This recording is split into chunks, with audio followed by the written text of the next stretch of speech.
बुजुर्ग मुसलमान हमारे कमरे में आए, बोले बाबा जी देश में इस समय जो हाल है, जो हालात हैं, इसके बारे में आप क्या लगता है? मुसलमानों के तो पीछे पड़े हैं। तो मैंने उनसे कहा कि मुसलमान होना अपने आप में गर्व की बात है, मुसलमान होना एक फख्र की बात है, बशर्ते कि वो मुसलमान हो। और मुसलमान से मतलब है मेरा मुकम्मल ईमान वाला, और मुकम्मल ईमान वाला कोई भी हो सकता है, फिर वो चाहे मुस्लिम हो, चाहे सिख हो, चाहे ईसाई हो, या मेरी तरह सनातन धर्म वाला एक मामूली सा अदना सा इंसान हो। तो मुकम्मल ईमान आना जरूरी है, और जब मुकम्मल ईमान आ जाएगा तो मुसलमानों का कोई क्या बाल वाका कर सकता है। कहते हैं कि नूरे हक शमे इलाही को बुझा सकता है कौन, जिसका हामी हो खुदा उसको मिटा सकता है कौन। ना तलवार की धार से, ना गोलियों की बौछार से, रब का बंदा डरता है तो सिर्फ परवरदिगार से, और आपको किसी से डरने की कोई जरूरत नहीं है। एक छोटा सा किस्सा और आपको सुना दूं। कश्मीर की यह सत्य घटना है, हमें हमारे गुरुजी ने सुनाई थी।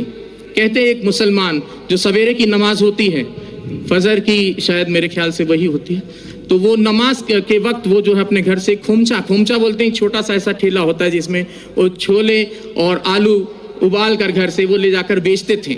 तो बड़े ही अल्लाह के बंदे थे, बहुत ही ईश्वर की इबादत करने वाले बंदे थे।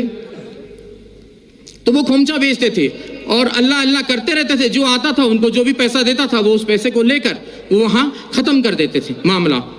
तो वो खोमचा चला लेते थे और दे देते थे किसी को, और कोई भी उनको, अब ऐसे भी लोग थे उस भीड़ में जो उनको खोटा सिक्का देकर चले जाते थे, और वो अल्लाह अल्लाह करने वाले व्यक्ति, उनका ध्यान सिक्के पर ना होकर अपने अल्लाह पर रहता था।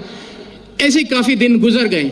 एक दिन वो अपने घर पहुंचे तो उन्होंने अपनी पत्नी से कहा कि भाई आज तुमने हमारे छोले और आलू जो खोमचा बनाती थी वो बनाया नहीं। तो बोले कि आज दुकानदार ने सामान नहीं दिया, सौदा नहीं दिया। बोले क्यों?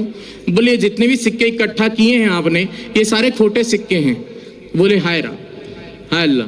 वो वहीं चुपचाप बैठ गए उस ईश्वर की इबादत में कि बोले हे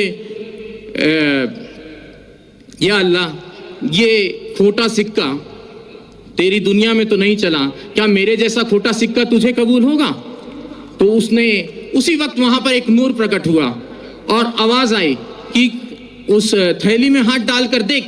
और जब उसने थैली में हाथ डालकर देखा तो वो सारे खोटे सिक्के सोने की अशर्फियों में तब्दील हो गए थे। तो मुसलमान ऐसा होता है जो किसी खोटे सिक्के को भी हाथ लगा दे तो सोने की अशर्फी में तब्दील कर दे। तो इस चीज का ख्याल रखना चाहिए, मुसलमान को किसी से घबराने की जरूरत नहीं है। और मैं पहले से और काफी दिनों से, मुझे एक व्यक्ति ने कहा कि बाबा जी अब आप कलमा पढ़ के मुसलमान हो जाओ। तो मैंने कहा मुझे कलमा पढ़ने की जरूरत नहीं, मैं खुद ही पहले से जन्मजात ही मुसलमान हूँ। और मुसलमान का मतलब ये नहीं कि कलमा पढ़